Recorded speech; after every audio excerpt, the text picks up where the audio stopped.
Sa pag-announce ng lineup ng 2026 Isabuhay Tournament ay maraming mga kilay nga ang tumaas dahil kasali na naman sa lineup si Zack Maestro. Alam naman natin na bago ang taon na ito ay puro underwhelming na performance at madalas ay hindi pa ito naghahanda sa kanyang mga laban. Kaya hindi rin natin masisisi ang mga tao kung mababa na ang kanilang expectation kay Zack Maestro, lalo na pagdating sa Isabuhay. Dahil alam naman natin na ang pagsali sa tournament ay kinakailangan ng consistency at commitment. Pero pinatunayan niya pa rin naman ang kanyang sarili matapos itong paghandaan ng 100% si Shaboy para talunin ito sa first round ng Isabuhay. Magandang performance nga ang pinakita niya dito. Malalaman agad natin na handa ang isang Zack Maestro base kung gaano ito ka-confident sa kanyang delivery. At sa laban na ito ay nakita naman natin ang kanyang angas at presence sa stage. Pero pagdating nga sa second round ng Isabuhay Tournament ay natalo na nga siya kay Manda Baliw para tapusin ang kanyang Isabuhay run sa taon na ito. Maganda pa rin naman ang bit-bit niyang performance para sa laban na ito, lalong-lalo na yung round 1 ni Zack Maestro kung saan puro haymaker at solid na punchline nga ang kanyang dala. Pero sobrang laylay naman na performance ang pinakita niya sa round 2 at 3. Samantalang consistent na solid naman si Manda Baliw sa kanyang all 3 rounds. Kaya siya ang nanalo para sa laban na ito. Sa content nga natin ngayon ay gumawa ako ng top 10 lines at bars ni Zack Maestro para sa Isabuhay 2026.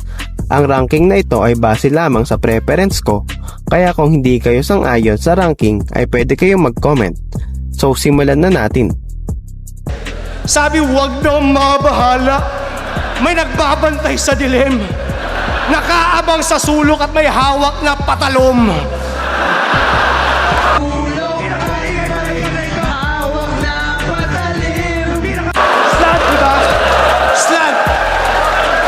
Alam nyo estilo niyan?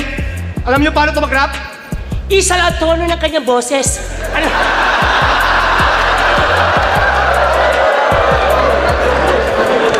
Si JR Laplapan at si Sir Deo, nagpasahan lang sila ng COVID. Itsura nito pag lumalaplap po parang isdang wala sa tubig. This fat! Kaya nga gumagamit na rin ng props. Manasyaboy ang taglay ng bagong weapon na napas sa kamay ko si FYI. Ina-absorb ni Dr. Doom powers ng kanyang napatay. Kung namatay as Iron Man, binalik as Dr. Doom.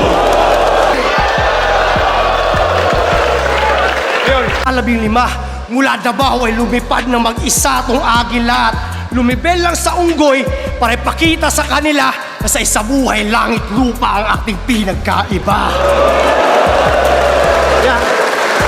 Di ba nakakatakot? Karumal-dumal yung mukha niya. Kala mo, halimaw chupacabra, pero pagbukas ng kanyang bunganga, Para chuchuta kay Abra.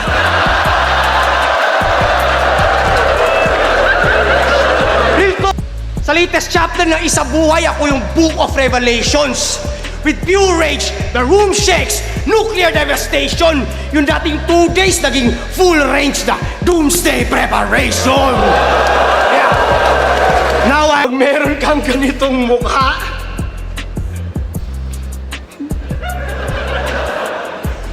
Di ba di ko kailangan magsalita para ma-acknowledge na sa battle rap ganitong mukha, binabody bag na ng body language. Kaya ako'y magiging violente pag beat inulit. Pasok sa beat ang movement and it's really fluid. Wasak na Kawasaki, got a remix to it. Ito'y naging Shawn Michaels pag nag-switchin. Nilagay ko nga ang linya na ito sa top 4. Hindi man siya naging sobrang hype pagdating sa crowd reaction, pero sobrang nagustuhan ko nga ang linya na ito dahil parang kinausap nga ni Zack Maestro ang kaluluwa ni Shaboy para sa kanyang punto tungkol sa prinsipyo. Trato. Kung ganun ka kadesperado para makaapak sa entablado, pustahan tayo garantisado for 1 million chuchupato. Kasi kung kaya mo makipaglaplapan sa harap ng maraming tao, ano kayang kababuyan magagawa mo sa likod ng pintuan na sarado? What? Ano? Kaya pinili mo, gusto niyo na freestyle? Freestyle o mag-choke, wag na ako asahan. I-choke na parang hangman. Mag-choke na ako kung pangalan ko ay Raffian.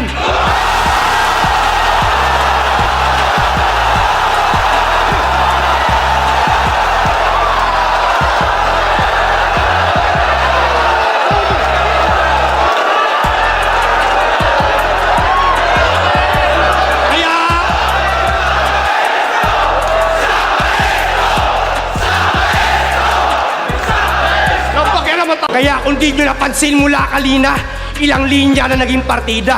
Dahil pinaka-importante para sa akin ay makita ang aking pamilya na di na ako magre-relapse o gagamit pa ng pipa.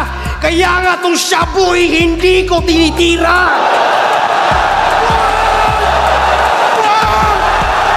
I'm here! I'm here! At syempre sa top 1, one of the best at kapanipaniwalang fake joke sa history ng Flip Top. Sobrang naging convincing nga ang fake joke ni Zack Maestro dahil na lang din sa kanyang history na mag-joke. Kahabaan ng hangganan pero kalaban mo ang mismong pumatay sa nagbigay ng buhay kay kamatayan. Ngayon, kay kamatayan. Kaya, gusto mo ng pisikalan? Pisikalan? Gusto mo ng pisikalan? Mag-snap na tila camera. When I snap your fucking neck, ikay balit paralisa. Kaya yung bandang may stutter na siya ay makikita naman natin ang naging reaksyon ng mga tao na kinakabahan na mag-choke na naman si Zack Maestro. Kaya sobrang naging malakas ang pull-up nito dahil na lang din sa context ng karir ni Zack sa kanyang battle rap career. Akalang di kinabisa? Pagkatahimik lang sila?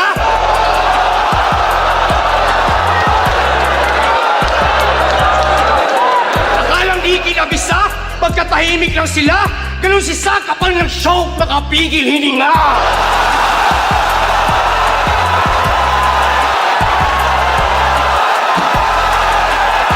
Kaya kayo mga boss, anong masasabi nyo sa naging performance ni Zack Maestro sa 2026 Isa Buhay Tournament?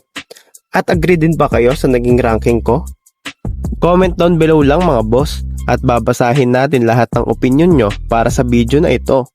Huwag nyo rin kakalimutan suportahan at mag-subscribe sa aming channel para maging updated kayo sa mga ilalabas at i-upload naming video.